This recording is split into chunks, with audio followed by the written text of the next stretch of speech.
Good morning, good afternoon, good evening, everybody around the world. It's 4 p.m. here in Amsterdam, and it's the time for the next Two Tokens webinar, the 7th in a series of 10, I understood.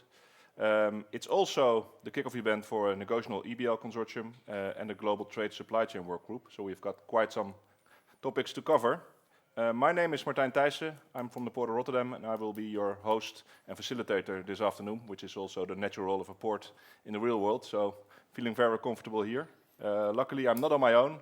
I have here with me Aljosja Beije, probably a known face, Executive Chairman of the Two Tokens Initiative, Aljosja Beije, the co-founder of Blocklab and lead of the e-BL project, and later we will be joined by Claire Wermers, attorney at CMS Advocaten, and two esteemed gentlemen from the United States, from IWA, Paul DiMarcio and John Devados. They will be introduced later to you.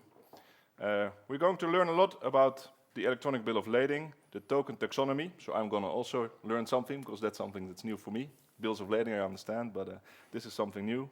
And the InterWork Alliance, that will be the final part where the gentleman from the United States will join us. A warm welcome to you as well. Of course, it's not everything here around the table, it's a live masterclass, so that means that we want to interrupt a lot of you with the audience. So if you have any questions, please feel free to basically write them down in the chat function. We've got a team of moderators stand by here to either answer them or pass them on to the table. And we can also ask questions to you, and we're going to start right away. We want to know what our audience is looking like today. So I'm going to flip a little bit with the tech part here, but it's a poll, and please answer what your role is. We'll start it up. Let's see if it's on the screen now. So what's your current role and what's your relationship to this topic? That's something that we are very much interested in, so that we know how we could frame this a little bit better. I see results flopping in. This is a whole different audience compared to the other masterclasses, webinars. So shippers, and logistics people, supply finance people. So it should be interesting to see who's there. Well, results are still coming in, so we'll give them a few more minutes. We started right on time, so maybe people are still logging in or adjusting everything. Hopefully that we can get there. Give them a few more minutes.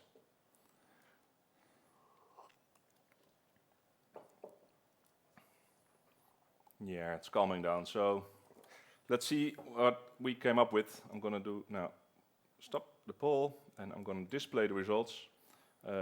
So you can see them. I can.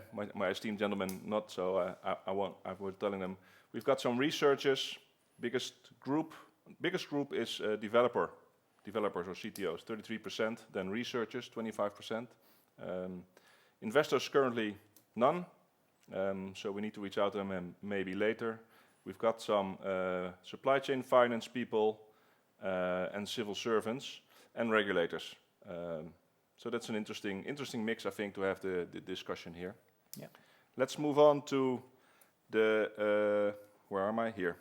To the real next topic. So now I'm going to close the poll. Back to the next step. Alex, maybe a short introduction for the people that are new in the webinar, so they know who you are and what you do, and then please take us a little bit of the Two Tokens Initiative, if you wish. Yeah, thank you. So my name is Aljosja Beije. I'm the Executive Chairman of the Two Tokens Initiative, which was started a year and a half ago together with Blocklab, Port of Rotterdam, and the Technical University in Delft.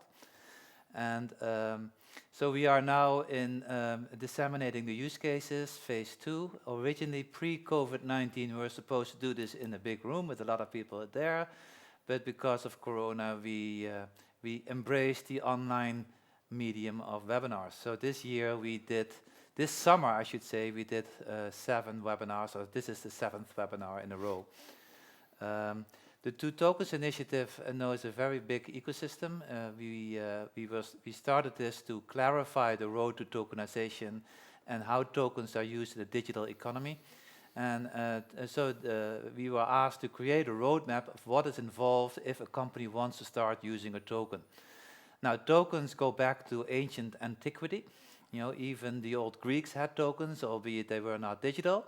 But we we see tokens now being used in all types of digital and digital environments and networks.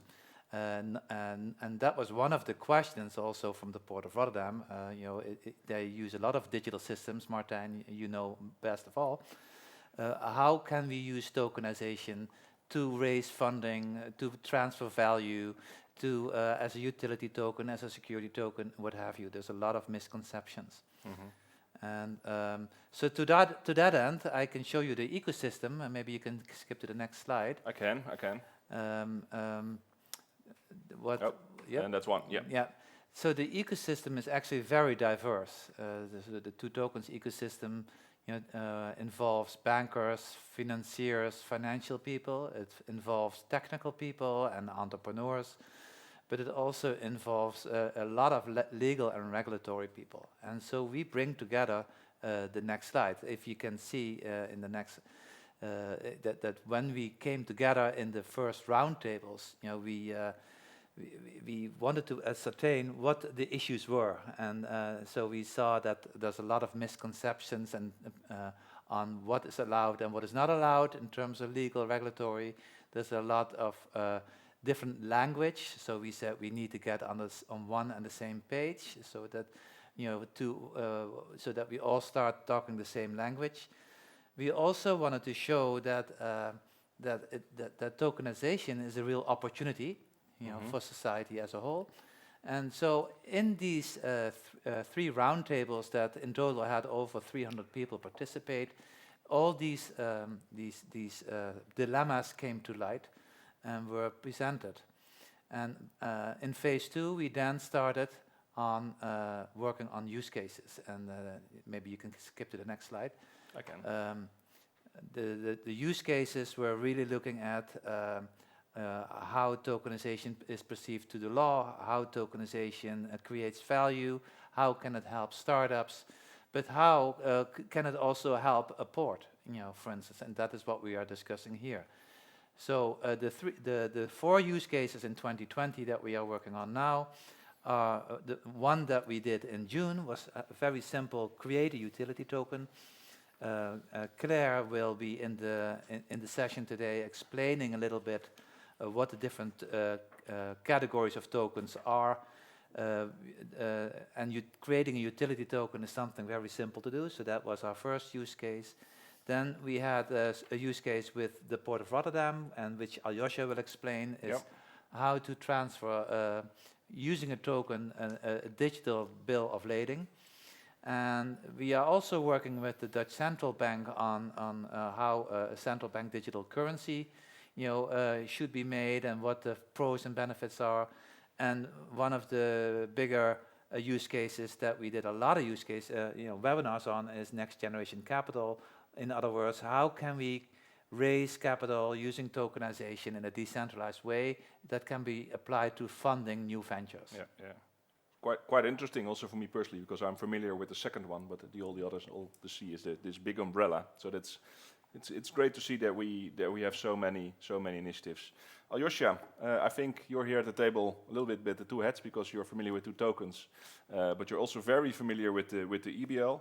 Can you explain what the bill of lading is, the electronic bill of lading, and what the role in global trade and supply chain is? Yeah, the bill of lading has been around for quite some time. Depends where you look for it, but for a couple of 100 years at least, and it has always been paper. So it's a paper document, and as a document it has 3 distinct roles. It acts as a proof of delivery, it's a contract of carriage, and it's also, and I have to look that up a little bit because I was told this morning that under Dutch law, I would normally qualify it as a proof that it provides ownership, but I have to be a little bit more careful in my wording. It actually gives the owner of the bill of lading the exclusive right over the goods. So you're not really the owner of the goods, but you have the exclusive rights of the delivery of the goods. So that's It's a legal technicality it's a that's legal probably techni- very interesting, and yes, we have Claire at the table later, so we'll ask her. So those three roles of the bill of lading and has been supported by the paper document for many years, and it is particular this last one, this transfer of these exclusive rights. That is the topic of the use case where we use the token for, because it is about transferring that right from one person to the other.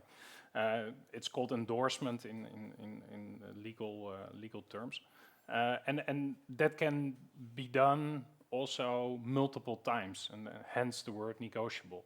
So what we're really looking at is a document that can be used multiple times to transfer this exclusive right of delivery of these goods.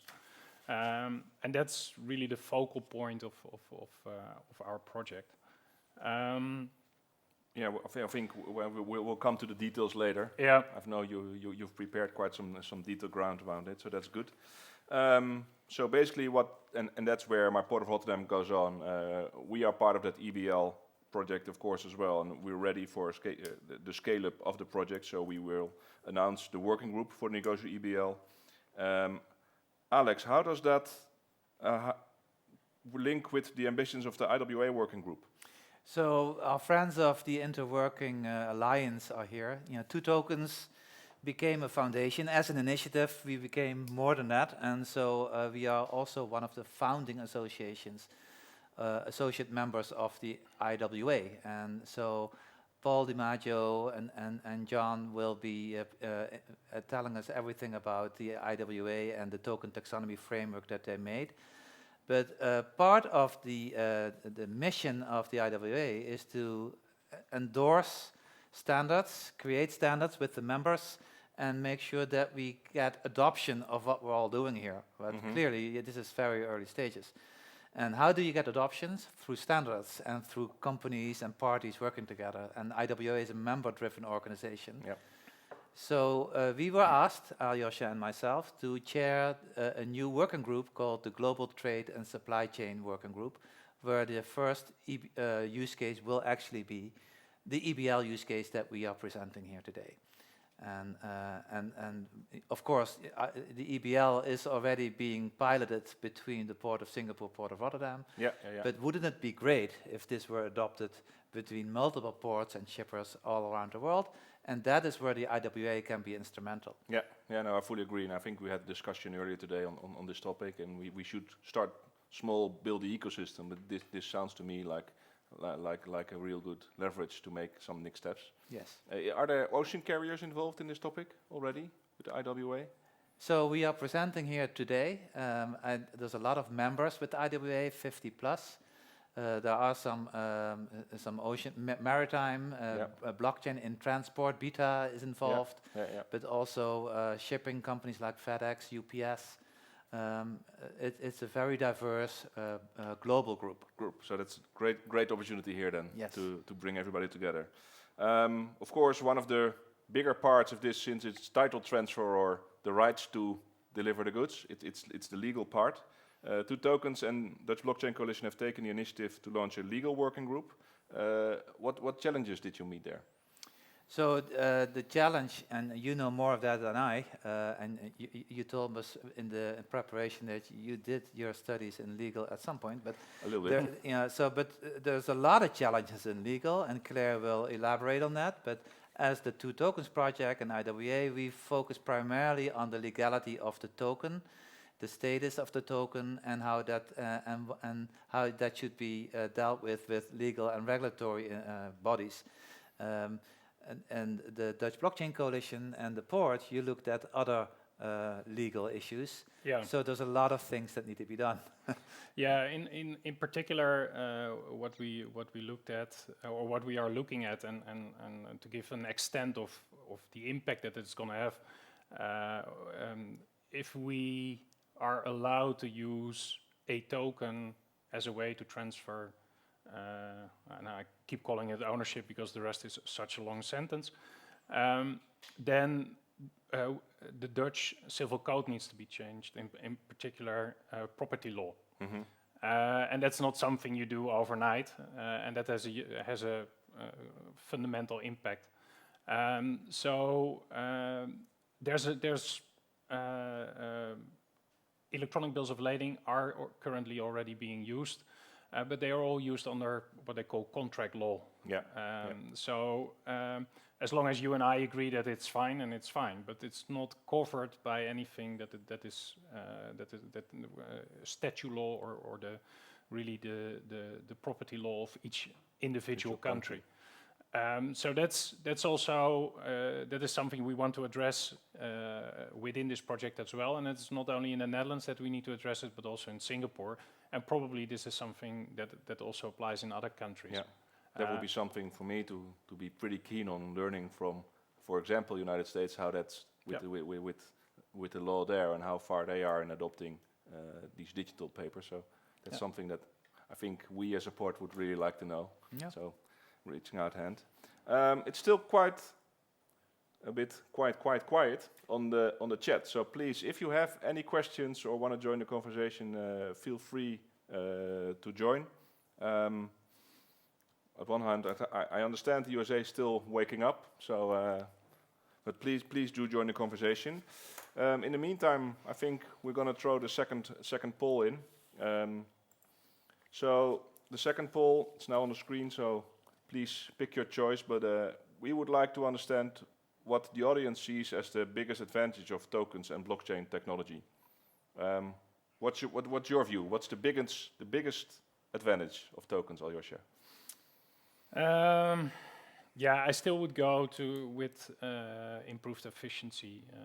I think we can implement a system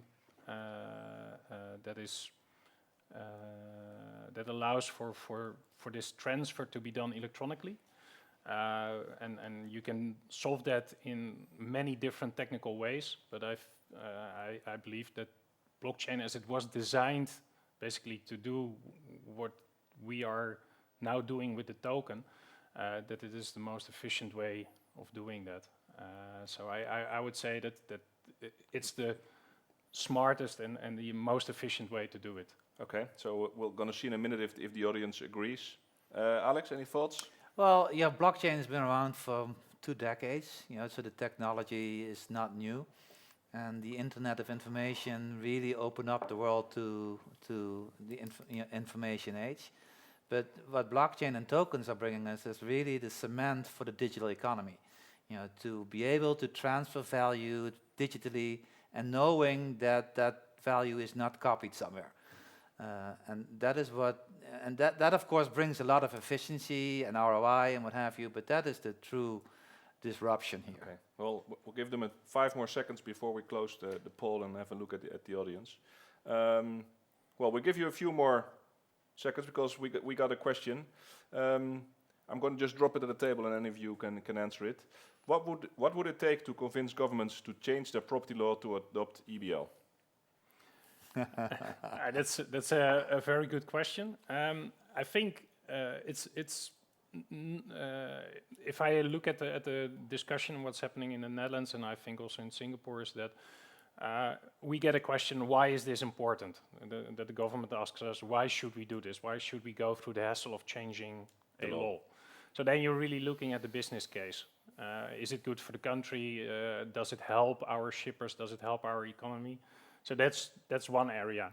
And the second thing, of course, is what we are doing, is that legally possible? Can we do it in a way that doesn't require totally restructuring of our property laws or so? Those are the 2 things I would say. Yeah. Economic perspective, and can it be implemented with the least possible friction and I might add that this pandemic helps, right? True. Yeah, absolutely. If containers are out there in the port cannot be cleared because the documents, weren't there. You're not allowed to go there with your documents. No, fully agree. So that brings us maybe a burning platform. Yeah.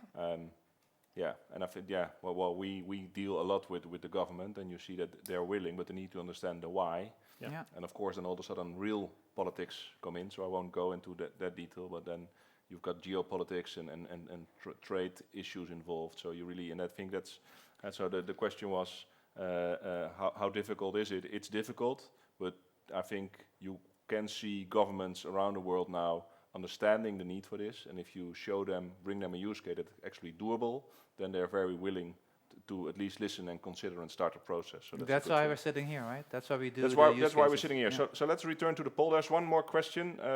I'll keep that in mind because this is a very relevant one, but we will touch that topic later. So please bear with me. The poll. It's now. I closed it, but I think the most. Can I? Oh, it's still open there. Yeah. Display results. Apologies for that. I'm still learning the tech here. Almost 50% agrees with Aljosja, so that's a good thing, or good thing, I don't know, but at least the common sense is that it's efficiency and speed, so it should speed up the process. The greater transparency, transaction history is becoming more transparent to the use of blockchain technology. Enhanced security, the least together with reduced cost. So that's interesting, that people don't look at security and cost. Is that something that, because we consider that needs to be the result anyway, or it needs to be secure anyway, or is that just something that... Well, security, yeah, of course it needs to be secure, right? So if you look... it's a bit of a non... Yes, I've been in cybersecurity for 20 years. It's a non-topic. But the cost, that's interesting, that people for the first time are starting to consider cost, because blockchain by itself isn't necessarily cheap, right? If you look at the infrastructure. On the other end, if you look at, for example, it takes $20, or you pay $20 to pouch a set of documents from China to the Netherlands, for example. So then it's cheap. Then the cost. And then if you do that electronically, if I look at what the transaction costs to transfer an electronic bill of lading, using our solution or using the TradeTrust solution, it's less than 50 cents. Yeah. So yeah, it's what you compare it to. But the good thing is then that people think of that as an efficiency and not so much. I mean, it's for the cost saving, and that to me is a very encouring signal, basically, that people are not here to just look at the cost side of the matter. That will be the result. All right.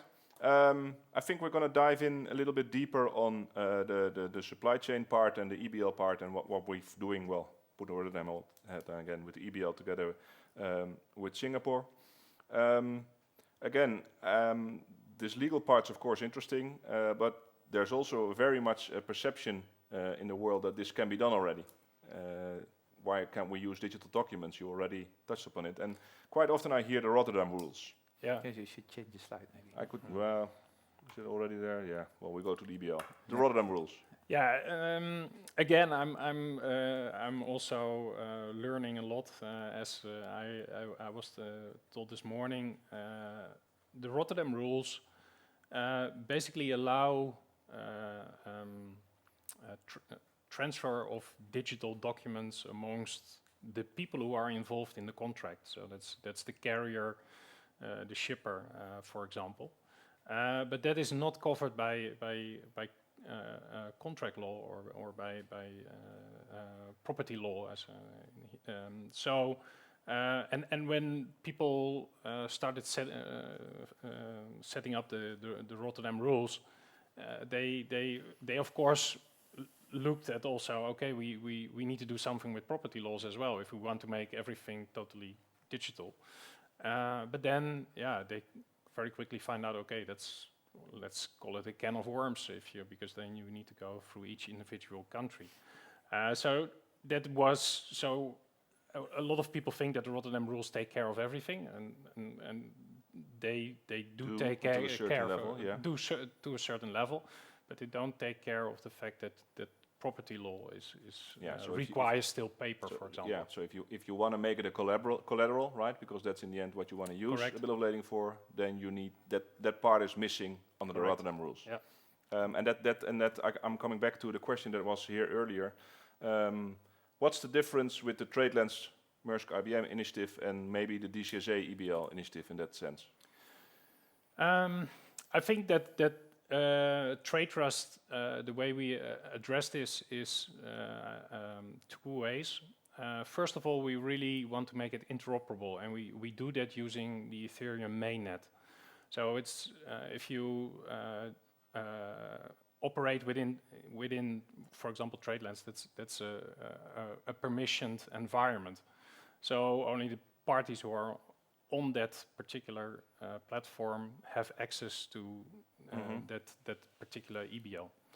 I think also the second part is that TradeLens does much more than what we do. We only focus on one particular part, and that's the ownership part. Yeah.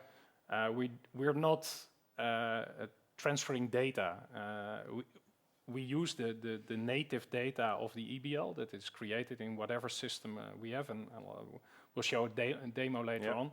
We use it and we wrap it around or wrap it within a token, and that becomes the token. But we don't do anything with the data. So I think that's also an important difference. DCSA, I think, is much more closer to what we are doing with TradeTrust because they are like us working on setting standards. Obviously there's communication and talks with DCSA to see how we can collaborate, because we believe that what they are doing is very close to our area of interest, and there's quite some overlap. So we're working very closely with them. Okay, so that's a good thing. Please, if I hope this answers the question. If not, keep it and raise it again at the end of the session if there's still doubts, because this I think is important to get clear. But for me, the way I take it from you, Aljosja, is that it's really TradeLens is much bigger. This is just one functionality, and I'm not even sure if they will touch upon the topic of the contract law in all the different countries, or that they keep it just a bilateral agreement. Yeah. And DCSA is about standards as well. They start with their own environment, and you are in good touch in position. True, and TradeLens is also looking at the business logic. For example, when a ship sails, has it really sailed? So really, all kinds of logical checks that we assume that are there when we talk about the transfer of ownership. Great.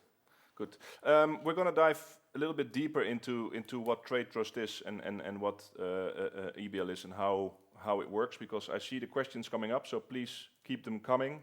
There is a few questions I think that will be answered if we go through the slides, so let's start with that and then answer the questions anyway. Aljosja, the challenges and what's the setup within the TradeTrust environment? Well, I think that when we look at how the bill of lading currently functions, we already mentioned it's paper based. It's therefore a lot of paper to machine to paper processes, and the only way to remove that is to ensure that paper is no longer needed. If the most important document in the supply chain remains paper, then digitization will remain difficult. So that is why we set out to solve this really difficult problem. This problem of the I keep calling it transfer of ownership, and we focus solely on that. So TradeTrust is nothing more and nothing less than a utility that takes care of the transfer of ownership. Everything related to the creation of the eBL, the business logic, etc., is not something we really care about, and we leave that to the industry. Of course, we hope the industry uses this our toolkit, our digital utility, as a way to ensure proof of ownership. That's the only thing that we're interested in. So referring to the question we just answered, are you now saying that, for example, TradeLens can use this utility? Yeah. Yeah. Okay. Yeah. And what would that bring to the world? What's the business case? Why are we doing this? I mentioned earlier that if we don't change this paper document that has been there for 600 years and we don't digitize it, then we'll have a hard time digitizing the rest of the supply chain. because if that most important document remains paper, then yeah, we're basically always going back to this process of machine to paper, and then people are like, forget it, we just don't We'll care just anymore. stick to paper. We'll just stick to paper. It's much easier. So I think that's one area. I think the second area is where that Alex already mentioned and that's quite a recent development, but that has to do with COVID. People just cargo was there. It was in a container. It was waiting to be shipped, but the papers weren't there because people were afraid to pick up the paper physically or were not even allowed to. So that's the second one. And I think if you're looking for hard cash savings, DCSA, the Digital Container Shipping Association, did research on the potential savings for the shipping industry alone on the use of the eBL. And then you're talking about annual savings of $4 billion US, based on the assumption that about 50% of the carriers are using an electronic bill of lading. And then we're not even talking about the business case for the rest of the industry. There's quite some research being done on the potential savings, for example, on using digital documents at banks, and they can run into $50 to $60 per transaction. So that's substantial money. And also we did within Blocklab, and we were involved with the Deliver project. We found that there are clients through digitization. So it's not only eBL, but the whole concept of digitization and implementing this digital supply chain. Yeah, they could save up to 2.5% of the value of the goods. So that's significant. That's quite significant. If you consider global trade. Yeah, it's almost 20 trillion US. So if you take off 2.5% of that, I think that's a nice business case. Well. Yeah. Let's see if we can take even a small slide of that, because in the end, cash is still king, or probably with you guys, it's cryptos, but it's all about the money. We still say. We're gonna dive a little bit deeper, and you've set up TradeTrust. You mentioned it already. It's sort of a bit of a utility. It's something that's running in Singapore. Could you explain us a little bit on how it is and what it does? We basically set out to do a number of things. It is a token. It is, and I'm oversimplifying this, but think of it as Bitcoin, and you're almost there. Normally not a very smart thing to compare something to Bitcoin, but it is conceptually quite similar. You're transferring something of value from one person to the other, which is similar to Bitcoin. So that's the digital utility we've developed. We've developed a token, and that one is being used in order to ensure that we can do the transfer of ownership digitally. What we also look at is the legal side, and that's probably more important, or just as important as the technology side, is that we ensure that in the Netherlands and in Singapore, but hopefully also in other countries around the world, the law allows for the use of digital documents in order for the transfer of ownership under contract law. Under property law. A third area where we look at is standardization. I think that if you look at the standards we need to set, it's not only the development of the token itself, but for example, it goes a little bit further. One of the next steps that we want to focus on is really on how can we set standards for identity. So it's quite a diverse number of things that we are focusing on, of which the technology side is just only a small part. Yeah. All right, and the design principles, can you elaborate a little bit on that? Yeah, some of them I already touched on. We're not holding data. I mean, we wrap the data inside of the token but it's for us impossible to know whether it's 100 containers or 10 containers. We don't really, and we assume that people find other ways to transfer the data to each other. So what kind of token is it? It's a utility, or you mean the utility token, or Yeah, well, both. it's been classified as a utility token. Yeah, So, but Claire is, I would say, the expert on this one. So Yeah, she will. but it's an ERC. It's an ERC 721 token, which is a Ethereum standard token and for the more techies that are amongst us, it's a non-fungible token. So that's the one that we decided to use. But we are agnostic in terms of what chain we use. We could transpose this to any other. No, the way we have developed it now is that we have said that we use the Ethereum mainnet as a way to create this interoperability. It's so there's not token inter-blockchain interoperability. It's creating a kind of overlay that ensures that we can that a common and shared point of reference is created where everybody can see, okay, this is where this is who the owner is of a token at a given point in time. Mm-hmm. Yeah, does that answer? I think I put the example slide on the Okay. thing, so yeah. people can relate a little bit on what we said. Yeah, I think it's very important that and I think that is where when people talk about an eBL solution, that is a solution that is used by carriers themselves. Again, TradeTrust is not an eBL solution. It takes care of ensuring that transfer of ownership is done in a proper way.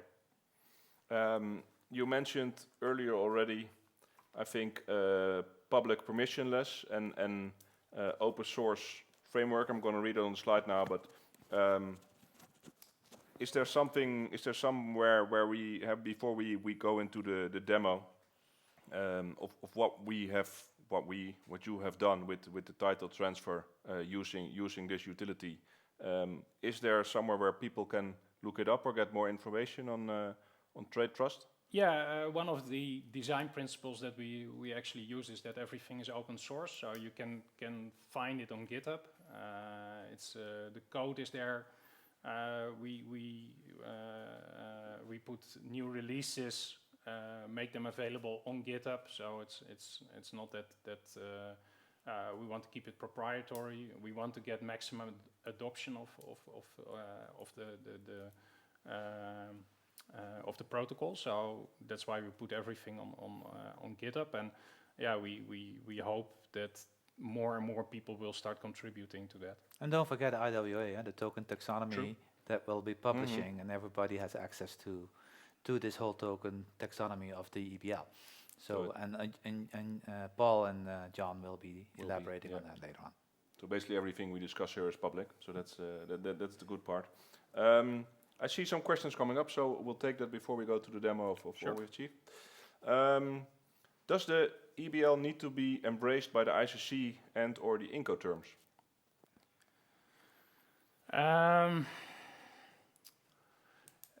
Whether it needs to be, it would help.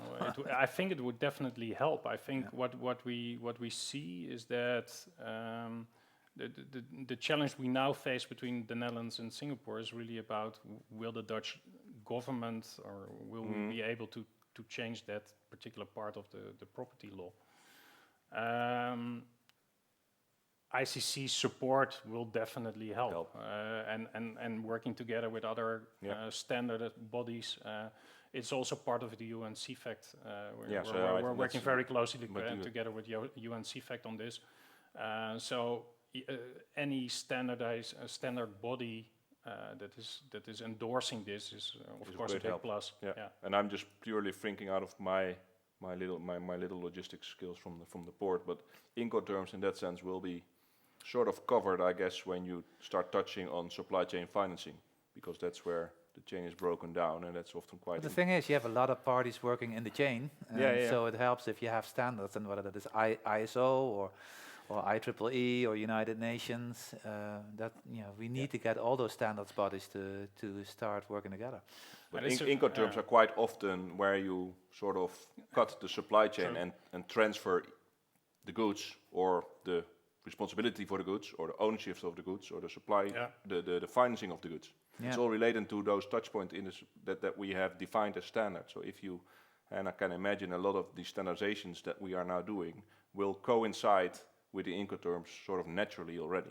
Well, if you look at Incoterms, it's basically the business rules that define whether a transfer of ownership takes place. Yeah. And again, that is not, we are not ensuring these business rules, but we are ensuring that there's one single point where you always can refer to, and that you always have one single ownership. Yeah. So I think, and Incoterms is probably not about how you do things. It's primarily why and what. That's what you do. But definitely, I would be very interested to know on how these organization as Incoterms is looking at these kind of new developments. Well, let's get them on the table next time. Yeah. Next question, Victor. How do you deal with transaction costs? Gas ? It requires some ethers for all participants in the network. Yeah, it does. The way we have implemented it now is really that people pay the transaction cost in ethers, and yeah, that requires at this point in time that people have a wallet with ethers. Yeah, and yeah, the transaction costs, as I mentioned, are not that high. I mean, you're talking about 25 to 50 cents. Per transaction. But before all stakeholders in supply chain will have a wallet with ethers? Well, I mean, that is definitely one of the things where we, like identity, have to really look at how can we make this work practically. And that is also where I think within the legal aspects, the use of a token is becoming quite interesting. It links a little bit to the next question that I see here. So, considering the industry's supply chain adopting to new tech like blockchain, how fast do we think this will be adopted? That's. I think when I look at the project itself, we set ourselves one single goal, and that's to ensure that at the end of the project we have done an end-to-end transaction. Paperless of a negotiable e-bill of lading. That's basically what we set out as our goal. That said, we of course don't gonna stop there. It's something that needs to be driven further. We cannot say, okay, we've proven our point and it works between the Netherlands and Singapore. So okay, the rest of the world, good luck with it. I think the from a technology perspective, all the ingredients are there. I think based on the discussion we had this morning, preparing the changes is not going to take years. It's a matter of months. A matter of months, and then it's up to create this, as you say, this burning platform for people to really say, okay, for the law to change, because that's really the only impediment at this point in time. And it can go quite fast, right? I think if you look at, we mentioned already, but the COVID implications and just the hassle that companies now have in global trade. Once the solution's there and it's proven and it's accepted by law, then and if we get the right coalition at the table, adoption can go fairly quickly. Yeah, but that's what you see with blockchain projects, right? And like I said, this blockchain technology has been around for a long, long time. But technology is makeable, it's doable, right? But getting the people to work together, it's people business, and that's what takes time. Yeah. And if you want to digitize, trade habits that have been there for centuries, you're right. COVID might accelerate this. Yeah, and I think if you look at the current consortium, where two like-minded governments say, okay, this is something we want to change. That And they're not, I mean, you know it very well yourself. Rotterdam, Singapore is quite there's a lot of containers going. It's the biggest trade lane, Asia to Europe, yeah. So it's not like we're talking about, we're going to do a proof of concept and it has the potential to really change a single trade lane. And we hope also with that, from what we have learned and what people see, that adoption, realistically, this will take years, to be honest. But it is, let me put it this way, and that's when we started working on this, I wouldn't personally have said, okay, this is something we should, or wouldn't have suggested to the Port of Rotterdam as something we should adopt. If you know, if it would be implemented when I retire, which is in like 20 years time or something. So it's well, I'm a bit more optimistic. I think it can be done in a couple of years. Let's say that. I agree. Yeah. Even less, because I think what you see, and now I'm going to put a little bit of my Port of Rotterdam and digital transformation hat on, but and like it's discussed, DCSA with their carrier group is looking into this eBL. They're going to touch the proprietary law that it's needed in order to really make it end to end. Yeah. TradeLens, growing, doing very good job, but they're going to hit this as well. Supply chain finance is going to hit this. At the end, everything's ready, and then still everybody's standing there with this paper document. So that will put pressure on, and the sooner we can convey that message from every perspective, whether it's financer or regulator or the triple helix, what mentioned this morning, the science involved as well. Yeah. And you have a use case, and we should bring it to MLTR and UNCFIC and whatever. I think it's doable. It's all about getting on the same page and have those triple helix, the three silos working together. And then it could actually. That's quite interesting. What I get these questions quite a lot if we discuss brainstorming these kind of topics with shippers or forwarders or carriers. And but how do you think, how is this going to be implemented in the industry? And then I look at them, guys, you are the industry. So you should not ask me how long it's going to be implemented. You should, how can I help? And then we can have a discussion. But look in the history, right? You know, how long did it take for fax to be adopted? You know, from telex to fax. And then all of a sudden fax was gone. We all know the graph. So it can happen very fast. My 2-year-old's already screaming to the Google Home that she wants to play a movie on the television, and my wife still hasn't figured out how to handle it. So we've got examples all around us. We're going to go into a little much more detail because we've talked a little bit of what we're trying to achieve with eBL on what the utility via the TradeTrust principle is. So it's time for the demo. Yeah, you can show us, right? Yeah, we can. You do a live demo? No, I'm not going to do a live demo. It's pre-recorded, but let's have a look. Welcome to the TradeTrust Negotiable eBL demo. In this short demo, we demonstrate how TradeTrust enables negotiability of the eBL over various supply chain platforms. Interoperability is accomplished by making use of the public permissionless Ethereum blockchain as an auditable common network of reference. TradeTrust is compatible with any platform that creates an eBL, blockchain-based or not. In this demo, we make use of the Deliver platform that has already integrated TradeTrust into its notary services to provide proof of ownership. For now, we are using Ethereum addresses, but integration with identity frameworks is on the roadmap. Apart from that, this is a regular eBL.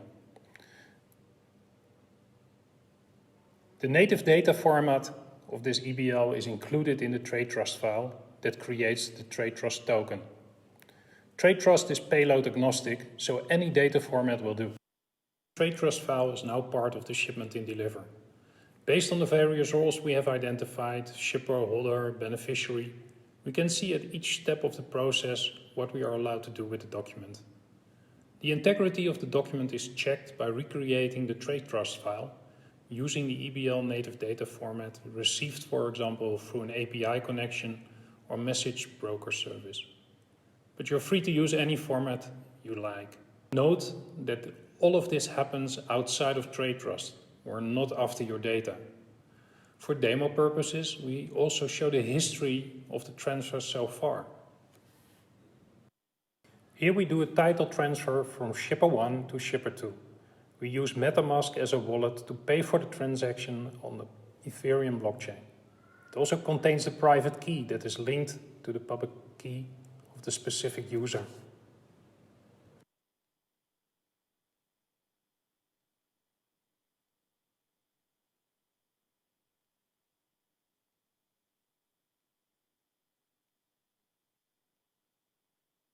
Here it is important to note that we make a distinction between holder and beneficiary. The holder is the party within the value chain that has the bill of lading physically in its possession. In the digital world, that is the holder of the token at any given point in time. This can be a bank, a carrier, but there's only one holder at any given time. The beneficiary is the party who owns the title, in this case the underlying cargo. Shipper 2 now assigns the ownership to the consignee in Singapore.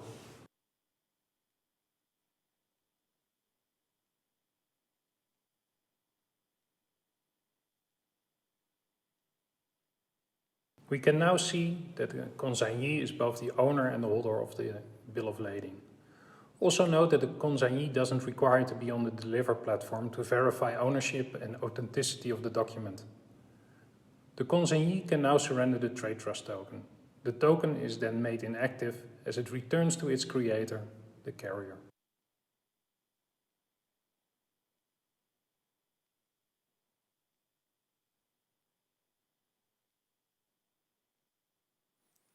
Thank you, Aljosja. That's the camera. Thank you, Aljosja, for this pre-recorded, quite clear message of what you've been doing. I think that's quite clear, at least to me, but I'm involved. What are the next steps that you're now taking?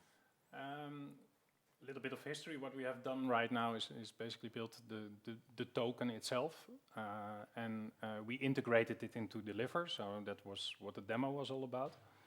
I think that the developments are going to go two ways. I think there's one development stream coming from the legal work stream. I expect that there is a why and a what coming from them, and based on that why and what, we have to implement the how in the technology. And I think primarily that's going to focus on identity and security. Mm-hmm. So that's one way of where we expect the development to happen. And the other one is from doing really practical pilots, where companies that apply it in their own eBL solution, or perhaps supply chain finance solution, or provenance solution, say, well, very nice, this token, but we see this and this and this. How can we deal with this particular issue? So that's the other area where I expect input for further development and for further setting the standard of the TradeTrust token. You're selling expecting input. Whom are you expecting input from? Yeah, various parties. I think I'm really looking at the parties involved in the value chain. So the carrier to begin with, the shipper, the banks. These are really the authorities, of course. Yeah, they all have their own use and for this particular document. So we expect that that will generate the necessary input for the further development. Okay, what timelines are we talking for those work streams? I think on the legal side, we're talking about a couple of months, at least in the Netherlands. So I'm talking about this little tiny country somewhere at the end of the Rhine River. So not about on a global scale. I think that will probably be longer. But in the Netherlands, we're talking about a couple of months in order to really get that established. I think doing the projects and doing the pilots, that's something we want to start with now. And we will not stop until we have reached that point where we say, okay, we can do everything, training wheels off, and we can do it fully digital. And that is dependent on how quickly we can get the necessary changes in the law, and also the complexity of the cases that we want to deal with. But I think what we learned this morning, right, is that we can possibly under a sort of sandbox environment start doing live shipments between Singapore and Rotterdam. Correct. Allowed by both governments as sort of to support this project. So that's that's and if we can do that somewhere next year, that would, for me, would be a great milestone. I think that that's sort of a call to action here now to everybody listening. That if you say, hey, this is very interested, I want to join this consortium, I want to contribute on legal or development or pilot, or I'm a shipper or forwarder, don't hesitate to reach out and see where you can contribute. You're going to jump on a running train, right? We're not going to stop the train and rediscuss the purpose and are we going in the right way, but once you're on it, you can help steer it, and it's really about growing an ecosystem, but we'll touch upon that later. And I've got another poll for the audience. Do you, as audience, believe that this e-BL will work, and are you interested to joining? So of course there's the functionality of the e-BL digital, and now we are really touching the end-to-end part where we also do title transfer for accepting as a collateral. I give the audience a few minutes, but this is it started with 100% count me in, but it's shifting a little bit. So maybe we should stop the poll now. At least we have one person who's very interested. So at least we have one. It starts with that. It starts with that. That's good. So I'll give them a few minutes. As you can see, if you already voted, we have a new face at the table. I will introduce her in a minute, but.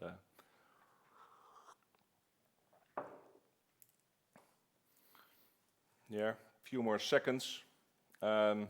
Closing the poll, stop, and then display the results. So count me in, 25%. Very innovative and interested to learn more, 25%. Complex but achievable and excited to see more information. So that's 42%. I see a lot of hiccups due to regulations and change in language, but not impossible, that's 8%, at least. Nobody is saying too complex, but it's well, I'm quite happy actually, because this is sort of the standard you always see with people that are willing to accept change and go for it, and people that are, well, let's sit down and wait. Well, it's very. I spoke to a person who's been involved in previous projects on eBL as well, and this person, this is not the first time he's trying. And he's really now 100% convinced that we got what it takes in order to make this change right now. So and this person he's very knowledgeable on this topic. So I'm gonna introduce Claire. Claire, welcome. Thank you. Claire Wermers. She is a lawyer at CMS Advocaten. Yes. So she's here at the table to bridge us to the next topic. That's more about the legal review of the token. I've got one more technical question, Aljosja, coming in last minute. So apologies, but I'm going to bring it to Aljosja. Sure. You say it's built on an Ethereum permissionless or permission blockchain protocol, and which ERC token is applied? ERC 721, and it's currently we employ it on the Rinkeby testnet with the aim to really release it to the Ethereum mainnet. So that's the fully public permissionless Ethereum mainnet. Okay, so that's the question is answered. Thank you for that. You're welcome. Apologies for that interruption, Claire. Claire, welcome. No problem. Thank you. Maybe you can give us a brief introduction on how you link to this whole topic and subject before we go into really the explanations of the tokens. Well, I'm a lawyer at CMS, major law firm in Europe, and I'm an advisory board member of 2 tokens, I look at the legal side of tokens, so that's how I got involved, and see how it fits into the regulatory framework, and see if we might need a license or not if we want to launch this project. So that's basically my role. Okay, clear. Well, it's nice to have. We had quite some legal discussions all now. Finally, we got a lawyer at the table. Yeah. Claire, can you explain a little bit about classifications of tokens? Yes. A token can have various characteristics. So it's not always easy to classify a token because a token can be used for different purposes. But tokens are often classified by their economic purpose, and when you use that classification, you will have 3 categories. The first one is basically transaction tokens or payment tokens. Tokens that are used for transactions. This category includes virtual currencies, tokens that are used to transfer value. The second category, investment tokens, tokens that are often used for funding. So tokens that look a bit like shares with profit rights, voting rights, or have the characteristics of bonds. And the last category, utility tokens, tokens that give access to application or service. And this classification is used by many regulators, but also by ITSA. ITSA, Yes. I got it on the screen here. Well, I don't know this. I don't know anything about it. So. Well, I'm learning it's the International Token Standardization Association. I should pronounce it correctly. And they created a classification framework for tokens. And the idea is that they do not only look at the economic purpose, but also at the industry, at the technological setup, which is more Aljosja's field of expertise. And they, based on all those characteristics, they create a code which can be used for identification purposes. And also, it's not always easy to classify a token, because a token, you can think, well, it's an investment token, but then on the other side, it can also have some characteristics of a payment token. So it's a multi-headed beast. Yes, exactly. And how does that then relate to rules, regulations? Is there a difference in the classifications? Well, if you have the classifications, that's not enough, unfortunately. We do not yet have an international framework on the regulations for token issuances. So right now you should really look at the applicable local law. So you should look at the characteristics and see how they fit into the local regulatory framework. I know that in Germany they now have a new draft bill on tokenized securities. But if we go back to the categories, transaction tokens are usually structured outside supervision. But in the Netherlands at least, and in Europe, you should be careful if you offer exchange possibilities. So if you can exchange your bitcoins into euros or dollars. Or if you offer wallet services where you also have the private key. For investment tokens, you should be really careful because if you have tokens that look like securities, they are also regulated like securities. So if you offer securities to the public in Europe, you need an approved prospectus unless you can make use of an exemption. Well, there often is a discussion that the regulatory framework should be changed, but we also have very useful exemptions. For instance, if you want to see if there's investor appetite, we have the 5 million exemption, or the exemption if you approach professional investors. And if the token, well, is more a fund structure, so if you have a pooled return, then you also might trigger a license requirement. But also there we have a very useful exemption. It sounds to me a little bit of like we're having something new and we're trying to fit it into something old. Yes, well, we do. Well, why not make the old new? Well, several parties try to do that, but as it is right now, we have a new beast and see how it fits into the existing framework. Although there are all types of initiatives at the European level, at the national level, countries want to make their jurisdiction attractive for fintech. So yeah, of course. Yeah, no. I know that the Netherlands is very active in that. Yes, but also Malta, for instance,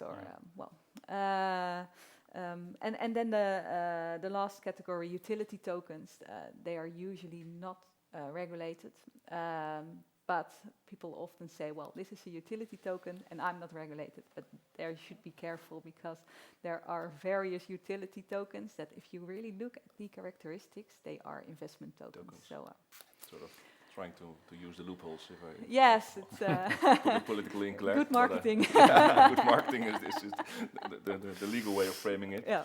And the eBL token, how is that classified? Well, ITSA has classified the token as a utility token, more specific, a utility token with absolute rights in the transportation sector. But that's not sufficient for the legal assessment. So, for the legal assessment, you should, look at all characteristics. And, it's a transferable token. It represents a proof of ownership, a title. But it's not an investment. It's not that you can get a token and you will have profit, or you can convert it into money, that's why how it's structured right now. It's not regulated. So maybe if in is the that future, a good thing or a bad thing? that's a good thing. That's a good thing. No, how it's structured right now, it does not represent any value. It's very useful, but it's not an investment. And also the payments are made by regular banks. So maybe in the future, if it would have a financing element, then we should reassess it. Yeah. But how it's structured right now, it's not regulated. It's interesting to say it doesn't have value because it has the exclusive right and quite a bit of value. To me, it does, but it doesn't appreciate or depreciate in value. So it's goods can, but still, it's not the token itself that changes. I mean, you still, it's not like you get 9 or 11 containers when there are 10 containers on the bill of lading. I mean, it's not like that. Yes. No, but I can imagine in commodity trading that there's quite some speculation or trading is based on that principle of appreciation, depreciation of the goods it represents, right?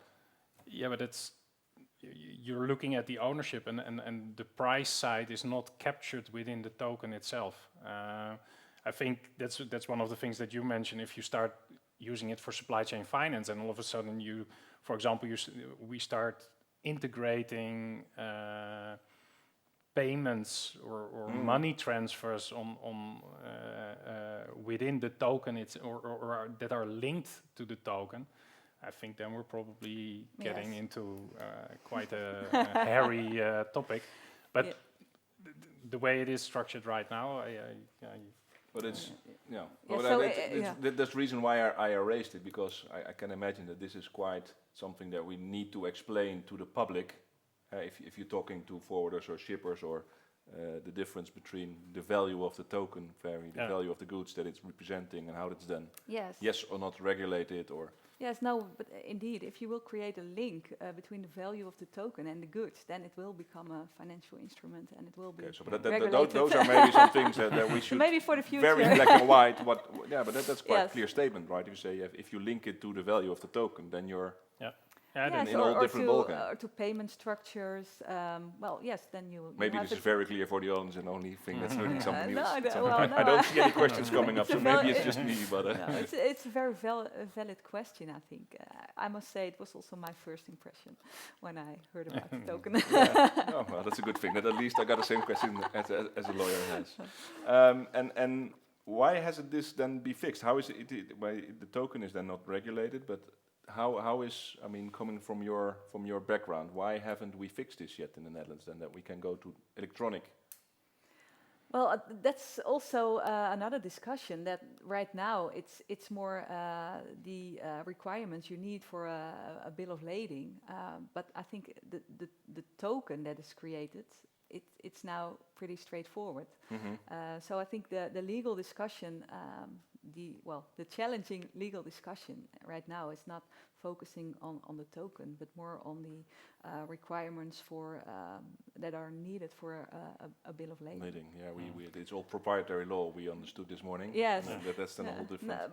But I think indeed, if this, it's now in the first phase, but if you will develop the structure and see the needs from the several parties involved, we should be really careful that the token, as it is right now, will be regulated or not. Right now it's not, but chances are it will be. Yes, and also in other jurisdictions, because the laws we have in the Netherlands are basically based on European directives. But Yeah. I can imagine that if parties are involved from other countries, they also have local rules that may apply. And in this particular case, of course, it's Singapore, which is quite advanced in this, and it's quite compact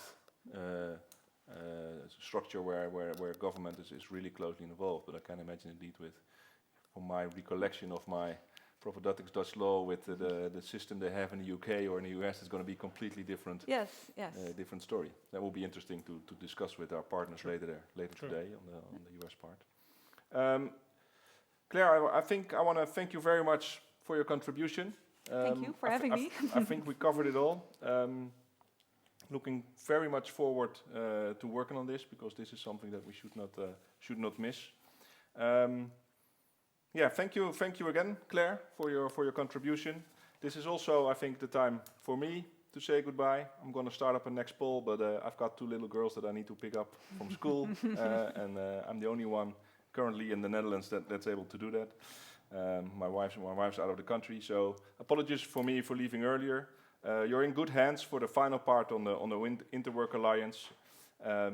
Thank you again, Claire, and for all of you, I'm going to start the next poll, and we'll make the switch here. Thank you very much.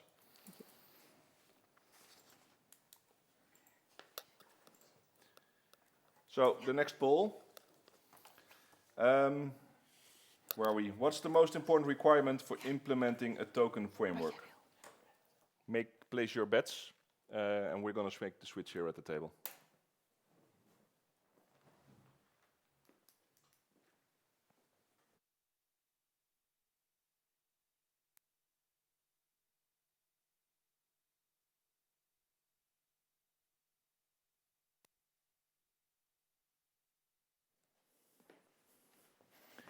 Well, thank you, Martijn, for hosting this, and I can relate to picking up kids from school, right? So this is the first time I'm doing this as a host. This has been a very interesting session, and Claire, we've done many masterclasses this summer, so this is not your first. Let's see how people are answering. There's still a lot of people in the webinar, which is good. So let's see. What was the most important requirement for implementing a token framework? Which is interesting because my guests, dialing in from the United States, Paul DiMaggio and John from the InterWork Alliance, are going to be explaining everything about Token Taxonomy Framework. So this question that we posed here is going to be explained by them, but answer A, having the right artifacts that define properties, behaviors, and control. A lot of people, only 9% answered that question. And let me stop the poll and display the results. Having predefined templates to achieve desired outcome, that's 17%. Token classification, 0%. That's not important. Somehow, I think the lawyers might think differently.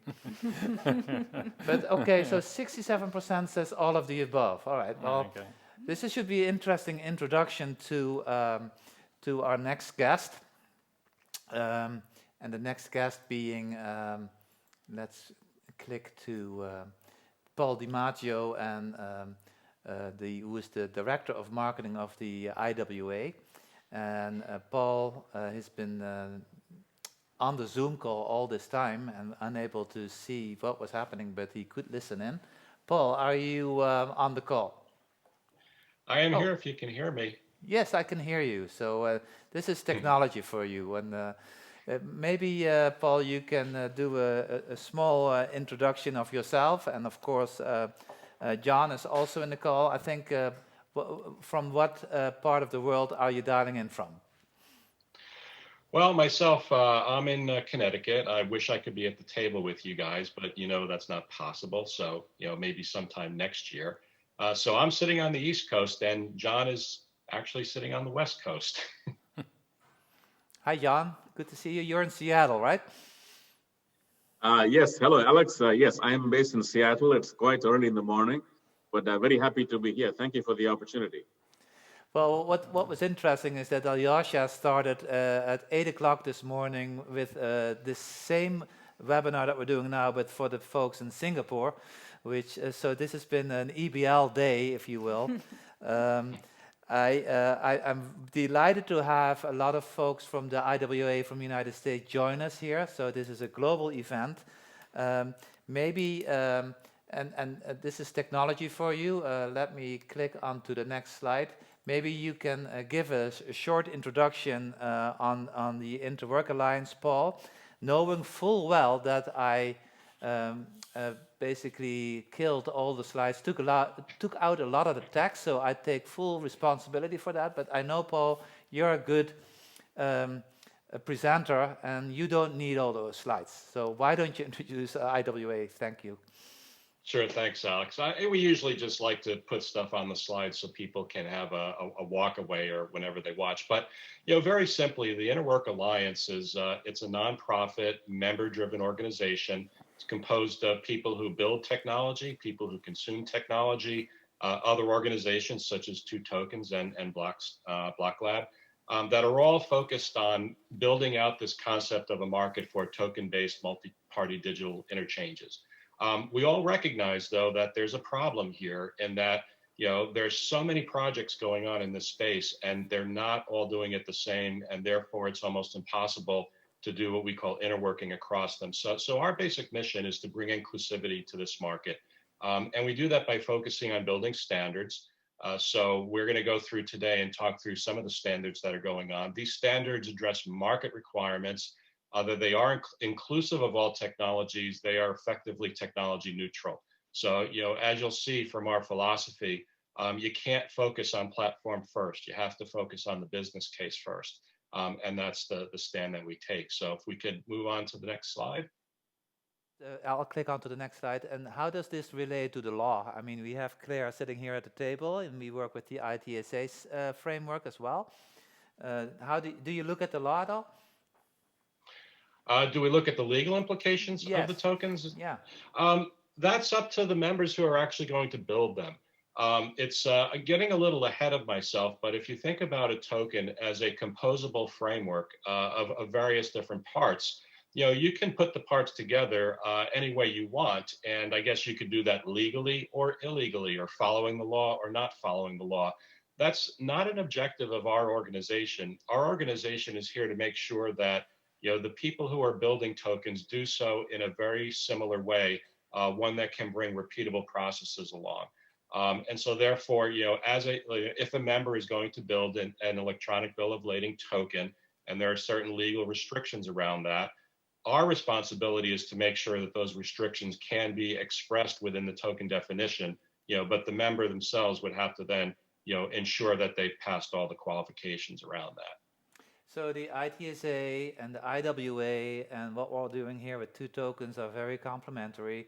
We discussed earlier in the session that we seek adoption and like governments and bodies to start using eBLs.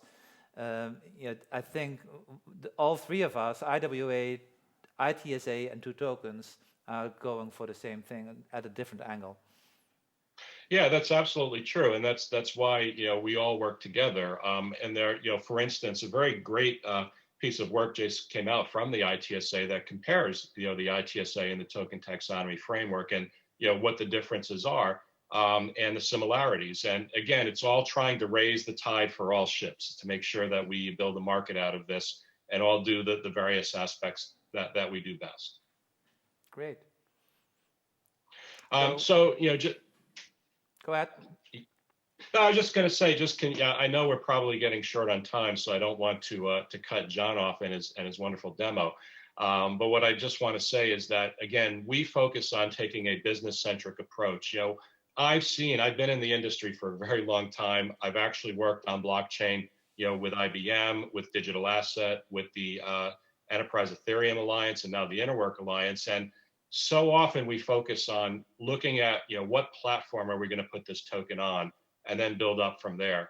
What we're trying to do is look at the use cases first, right? So, what is it about this electronic bill of lading that is common across other projects that are trying to do the same thing? right? And we believe that by building standards for defining, the tokens around the object of value, for defining standards around those little contractual encodings that drive down on behaviors of tokens, and then being able to build out, shared schema for data analysis on top is really going to help us defragment this market. It's going to help us bring regulatory support in because we're doing this in an English-oriented language so that people who have a business sense can actually read what's going on and see what's going on. And we think that we're going to build out a consumer trust in these multi-vendor solutions. Great. So what you're saying is that you're blockchain agnostic. If Token Taxonomy Framework could also work on Lego if you wanted to. If you have it's not necessarily tied to Ethereum or Neo or whatever blockchain, right? That's absolutely correct. And in fact, I take it a little further and say it doesn't have to be a blockchain. I've seen examples of building token-based applications on distributed databases, right? So we don't care what's under the covers. We do care what's happening in the definition of the token space. Oh, great. Next slide, right? Sure, let's move on. So this is just, some of the things that are in the slides. I guess since you're asking me Q&A style, we're going to already hit.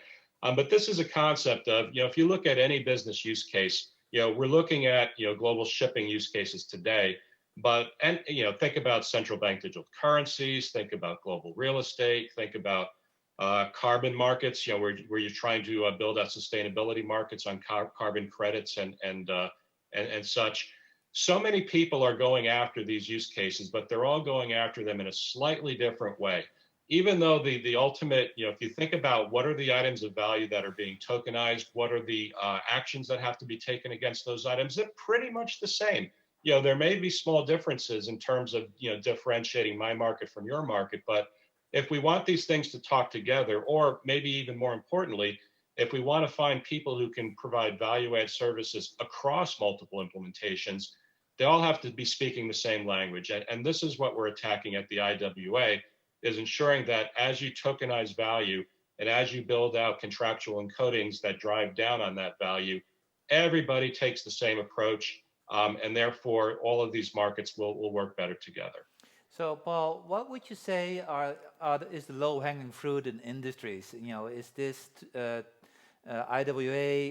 What are the members selling? Are these the banks? Are they the trading companies? Or what industries are more perceptive to adoption of digital tokens? Especially for somebody like Claire and the lawyer, in the legal space, there's a lot of companies, looking at tokenization in some way, shape, or form. But what are the use cases that you see right now that are adopting tokenization, aside from what we're doing here with eBL? So again, I think I've mentioned a few of them because that's coming out of what the IWA is focusing on right now. We're a very young organization. We're only, let's see, where are we, September? We started in June, so we're only a few months old. But if you look at who's joined, a lot of financials, of course, because things like any sort of derivatives market, markets of that nature really need to be aligned and are looking to tokens. But also, quite interestingly, the first set of use cases that we announced that we're focusing on are the sustainability use cases, right? So you've got big, large companies who have made agreements to reduce their carbon footprint, but they look around at the carbon markets and they just don't know what to do because there are multiple voluntary markets forming. They're each defining carbon credits and offsets differently. It's a mess. So we've got people in the IWA that are focused on building those markets. We have people who are focused on consuming those credits. And that's one of the first use cases we're actually looking at, which surprised me a little bit because I thought we might do some financials first, but that's the case. So with carbon credits, you mean CO2 emission certificates that are traded on the spot market, right? Okay, yeah. Exactly. There's no standards across the board on these, even though we've got huge international things going on. It's just not coalescing. So we're trying to build some voluntary focus on this and getting some standards built that will then move into the regulated markets as well. Great.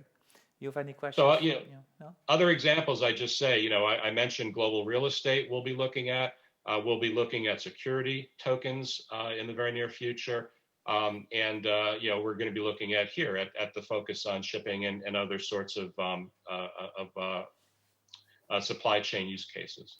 Yeah, and it should be said that in the partnership with 2Tokens and IWA, the 3 use cases that we've been working on this year, and that we'll present the findings and white papers at the 2Tokens Summit October 9th. With IWA, we're looking at, of course, eBL, which is a utility token, right? We're looking at Next Gen Capital, which is a security token. And Claire should know because she's in all 3. And then we have the utility token that we did with 2. And we're looking at central bank digital currency. So that's only what we did in use cases this year. So and I'm sure that for 2021, we'll have more interesting use cases that we can both collaborate on. Okay, let's see. Next slide. This is great. This slide was actually a great Lego slide and had a lot of text. And can you elaborate a little bit on this, on the standardized composable frameworks that you're trying to work? Because I understand the Token Taxonomy Framework that came out of the Token Taxonomy Initiative, but there's more to IWA than just a TTF. Yeah, so the Lego analogy is a great one, and that's why it's good to have a visual like this. Because we view tokens as being composable elements, right? Everybody today that builds a token, they start from scratch, right? They say, okay, I need to build an eBOL, let me go and do it. Whereas what we found is that if you examine all the tokens that are out there in the market, they're basically composed from a known set of common parts. It's just a matter of how do you put these pieces together in order to define, a standalone token. Right. So again, we don't focus on the network. We call that a black box. That's not our worry right now. But we focus, how do you describe, the token base? What is it that makes this token tick? Is it unique? Can it be swapped? Is it whole? Can it be divided? Those sorts of questions get asked. And then you start to, ask other questions about the tokens. Can it be insurable? Can it be financeable? Are there other behaviors that this token must exist? And those can be built out as interfaces in the token that you can then move up the stack and think about building contractual clauses against that. So what we're starting to find, after having gone through the effort of building out the token taxonomy, we see that many of these behaviors are actually also very similar, right? So if I have a token that can be insured, there may be, 5, 10 different ways of doing that, but that's probably about it. Now, I'm not talking about building the overall contract against this. That's not something we're going to focus on, but we will focus on building out these little elements, these snippets that can be standardized and can be used within those contracts themselves, right? And then sitting on top, we see that when you're working with these, shared distributed applications, they generate an enormous amount of high quality data, and we believe we can build shared schema against that data, so we could start to build a market-driven analysis out of that. So, it's a sort of set of stacking interconnected pieces from the tokens, through the contractual elements up through the distributed applications and into the shared schema themselves that will build the entire ecosystem of multi-party contracts in this space. So how does that, so I understand the Token Taxonomy Framework have been embedded and then, in this whole token taxonomy for the last 2-3 years, but how does the analytics framework, is there anything that IWA is working on that can be shared with the members? You're a member-driven organization. If you become a member of the IWA, and a lot of companies did in the last couple of months, you have access to these frameworks. I've seen the Token Taxonomy Framework, the visualization tool that John is going to be demoing. What about the other frameworks? Can you elaborate on that? Is that available for download, or how do people or companies work on this, with this? Right. So the frameworks themselves are actually just enumerated on the next slide. It's a very similar feeling, and the actual fact is that the other 2 frameworks don't exist yet. We created the InterWork Alliance to, take on the Token Taxonomy Framework that you already know, but also now to build out the InterWork Framework and the Analytics Framework. The members are going to define, how these things have to be built, what they're going to consist of, and this is all again going to be use case driven as we look through more and more use cases, we're going to understand, what are the contractual elements that have to be built in order to support that use case? What sort of analytics might we want against that use case? And then these frameworks will build out and define. So the answer is there's nothing to share right now because it doesn't exist. And the members that are in the IWA are focusing on this problem right now, meeting multi-times a month, getting off into various task forces on the side in order to get this stuff built. And that's, of course, where Aljosja and myself are involved in the global trade and supply chain business working group that we'll be talking about a little later. So basically, right. Composing tokens with the token taxonomy framework, especially with the tool that John is going to be showing us, is going to be so much easier. Truth be said, that Aljosja already did it without the TTF, and we did the exercise to see how it adds value. What is your opinion on the TTF, Aljosja? Well, I think it's an extremely good idea. I think what Paul is saying is that, is that we took something that was already there and then just applied it. And I think there's quite a lot to be said about a more conceptual and a more approach that is looking towards reuse. And I think that is where the practical part and the more conceptual part meet each other is in order to further develop, based on the input from practice, further develop the concept and ensure that in the end, parties can still implement their own version of an eBL token, but at least that there's commonality in behavior, in attributes, etc. So I really applaud the whole concept. I think it's it's making standardization so much easier, and that's also one of the things that we want to work on is the standardization of the token itself. Yeah, all of a sudden it's no longer academic and theory. All of a sudden, a picture says so much more than 1,000 words. Yeah, and I truly believe that it's IWA did great work in putting out this first version, and then eBL came across, and now we're already starting to see how we can integrate this, what kind of lessons we can learn, what kind of changes we can make. So I think that is, especially because it's very new, that's the way it should be done.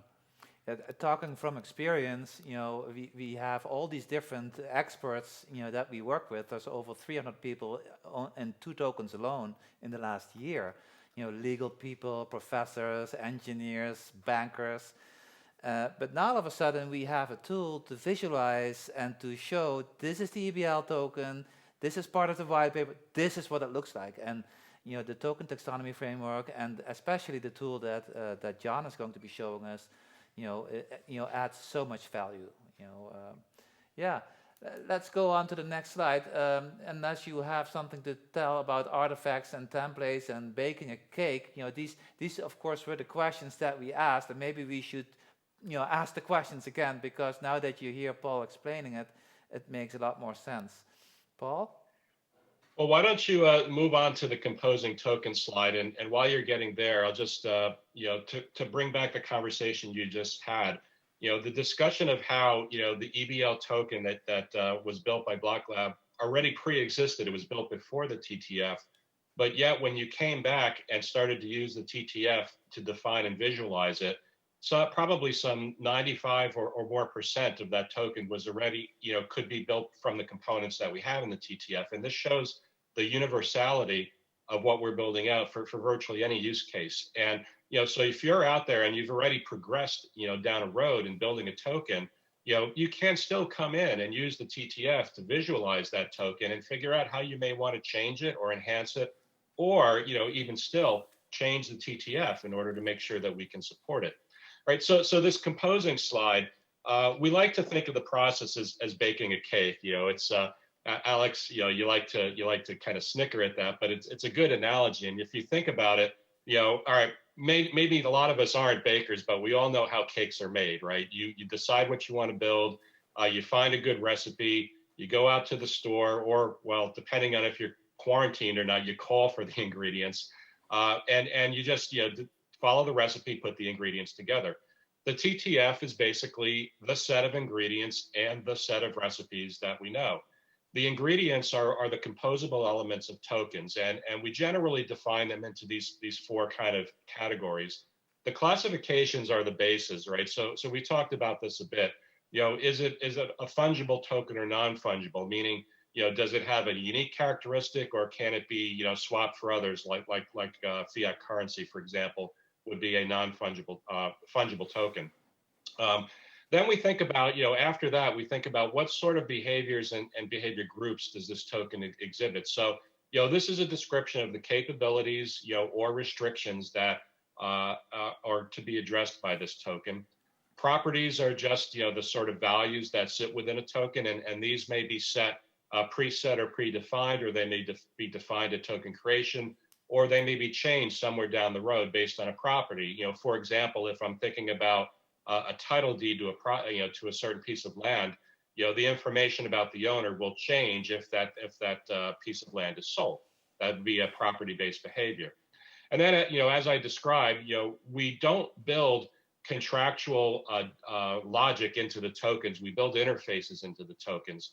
And these are expressed via control messages, so that when you actually do decide to build some contract on the token, you have an interface control within that. And then having all the ingredients, then we build out these templates, and the template consists of a formula and a set of definitions, that's basically how to put the pieces together. This is what the TTF provides. With all of this information, then you can build a complete token specification that can both be read by a business person or a regulator or somebody that's focused on what is this thing trying to achieve, as well as then turned over to the development team that will decide, okay, we're going to put this one on Ethereum, or we're going to put, or maybe we'll put it on Cordo, or maybe we'll put it on Fabric. That's up to the actual implementation part, and it's not part of the TTF. The TTF is part of defining the ingredients and the recipes, and allowing you to build out those tokens. So, Paul, when the IWA says they certify the token taxonomy, what exactly do they certify? So what's going to wind up happening here is we build out the ingredients and the recipes, and we expect you to follow them to the letter. If you need something that's not there as a member, you can adjust the TTF in order to suit what you're trying to build. But then when you actually go out and build a product based on that, so I've actually built an eBL based along the specification, I can then come back into a certification process to ensure that everything I did in the implementation of that token conformed to what's specified in the TTF.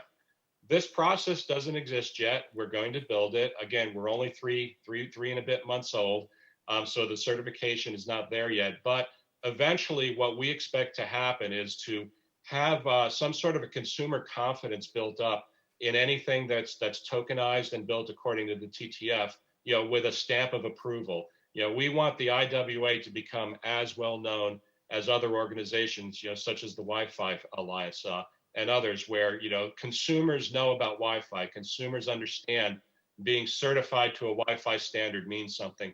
We want consumers to ultimately understand that anything that's IWA aligned and IWA certified gives them confidence and trust that everything's going to work.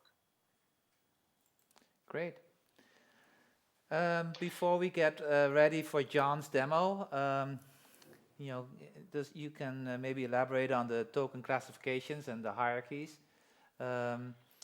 There's a lot of different tokens and there's a lot of different standards. So is this something that you can visualize with the Token Taxonomy Framework and with NEO? Or, So basically the thought of this slide, and it's really just meant to show that when you have this sort of a hierarchical relationship and you have this ability to classify, you can start to see similarities of various families of tokens. And this gets expressed in the token designer. So, as you see John go through an example, you'll start to see the build out of the different classifications and properties and behaviors. And you can then find out how close is, the eBL token to some other token in the same family. Maybe you can pull parts from a different token if it's close. you know, we know that a lot of different use cases have very similar frameworks, but just you know, our behavior or property off. You know, so the visualization aspect is a really important one, and it's one that I think let me let John go off and talk about it now, because he's got the visual designer part of it in mind. Good. Well, thank you, Paul. Welcome, John. You've been listening in. Let's share your screen. Yeah, thanks, Alex. If you would give me access to the screen. My name is John Devados. I lead NGD Enterprise based in Seattle. Previously spent about 2 decades at Microsoft working on platforms and tools. Yeah, so the lady in the studio will give you sharing access in Zoom. There you go. Perfect. Thank you. Yeah. Thank you. And again, a privilege to be here. So thank you again, Alex, for the opportunity. Yeah, no sweat. You know, I think this is important, and I must admit it took me some time before I finally had the right software, and Aljosja helped me. But the Visual Studio version that I have implemented now works, and we can't wait Excellent. to show it to the ecosystem and to the members. This is definitely Excellent. adding a lot of value to what we're all trying to do here.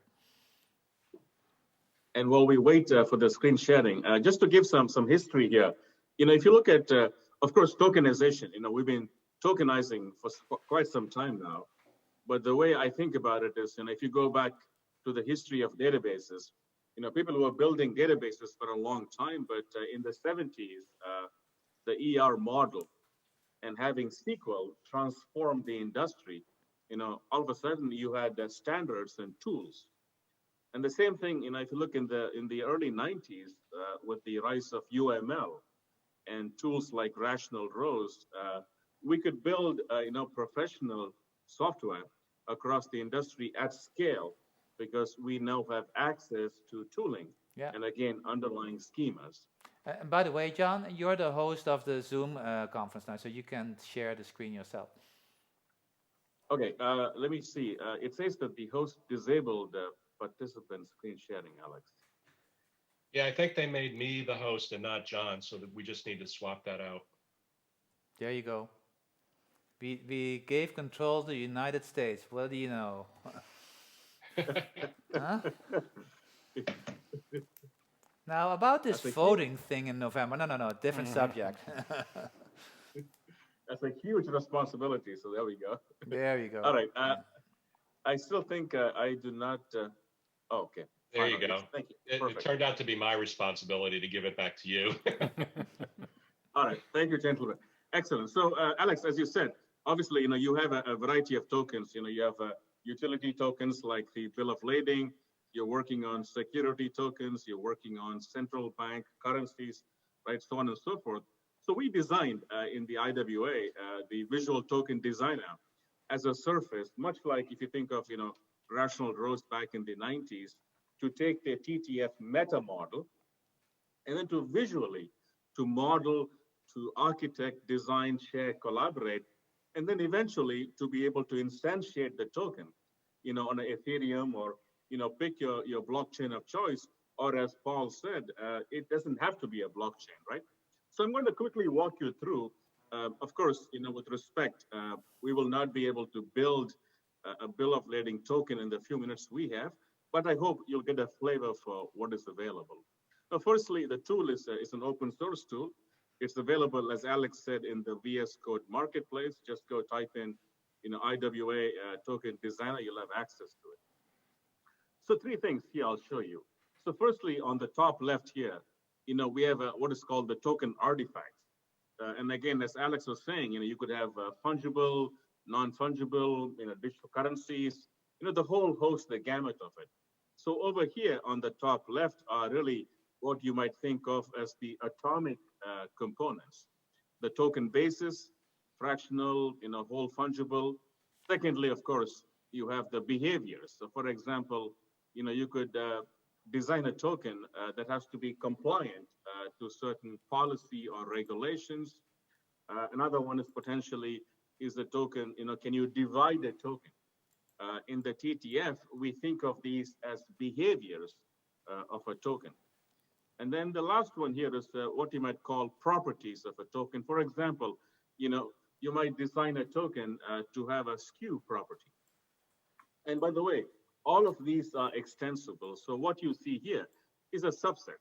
And we expect other members of the IWA and beyond to contribute even more in terms of the artifacts, the behaviors, and the properties. So here in the middle section here, what is called the token formulae. And again, it might look a little bit, overwhelming here, but essentially what it is we have a design surface to design token formula. So what is a token formula? Essentially, it is a precursor for a token definition. And let me walk you through this one. I'm going to click the plus here. So we have a completely, clean surface here. So I could say, okay, I want to design, for example, a certain bill of lading. And by the way, you will have a portfolio or a family, of course, of bills of lading. And then you may want to extend it by geography, for example, or by a certain sector and customize it. In this case, let's say, for example, we say it's whole fungible, right? And of course, you see over here, I'm able to then, set the base of this bill of lading as whole fungible, for example. I could go to the top right here and then say, okay, for example, I want to say, this is attestable as a behavior of this token. And of course, I can add more. I can add a property from here below. I can say, we would like to persist this bill of lading in a file format, for instance, right? And of course, I can, spend a few more minutes here, but being able to use the token basis, the token behaviors, and then the property sets to essentially, as Paul said, compose and build on the shoulders of others who have previously built these templates. And the last piece I want to show you here is if you look in the lower left here, we have some token examples. And of course, just to look beyond the industry, in this case, I'm showing you a loyalty token. You might think of customer partner supply chains and being able to create and use a loyalty supply chain. You may also, as we go down here, say, okay, perhaps a license or a diploma. We spoke about certification of these token definitions. And one potential scenario is being able to certify and then assign some kind of a license as a certification to various entities in the supply chain across, obviously, trade and trade finance. So in simple terms, the base atomic pieces, the token basis, the behaviors themselves, and of course, the properties, which then lead us to be able to build one or more of these token definitions. Now, one last thing here I want to say is if you look in the lower left, it says TTF Sandbox. So Alex, I'm running this tool essentially on my PC in sandbox mode. So what I'm doing here is being persisted in my PC, not in the cloud. I can, of course, go in and change this to say, okay, use the IWA TTF repo in the GitHub cloud. And this way, what happens is I can then search and look for existing, perhaps, bills of lading schemas from other geographies or other sectors, and then build on top of those. Now, further, as I build on top of those, I can also then give back. I can contribute these new token schema definitions back in turn to the IWF, cloud GitHub repo. And that's in simple terms the tooling here. Of course, we can go into great detail. We have a use case designer that we have designed to be able to help you to essentially devise your token definition and then use the token designer tool to be able to visually, model, architect, and like we said, to then decide how and where you want to instantiate the tokens themselves on the runtime.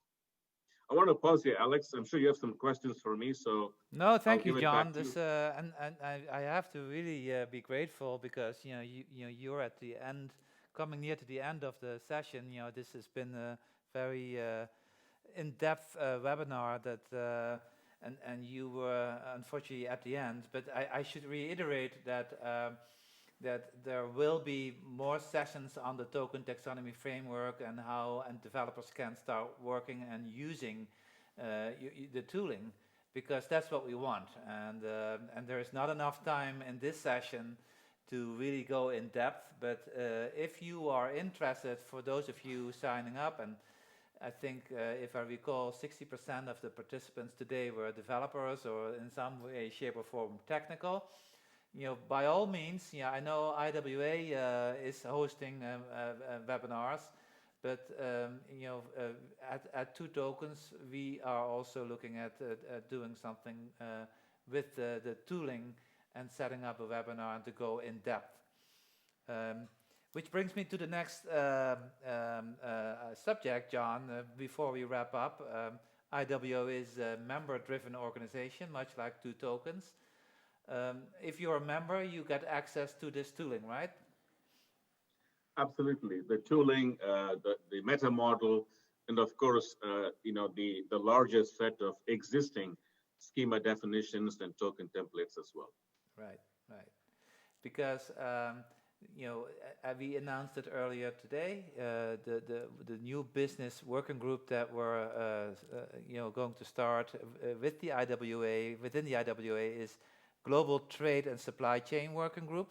And I can now see, if we start working the Token Taxonomy Framework and we start committing new code to using the TTF and the visualizer, we can all start to what we really want to do, Aljosja, and that is create a global standard. True.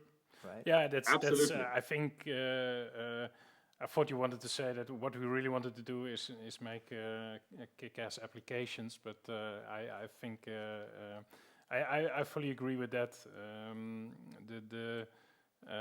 The aim is to make sure that this level of standardization that is needed is accomplished, and we believe that IWA and the Token Taxonomy Framework is very important for that. Yeah. Yeah, true.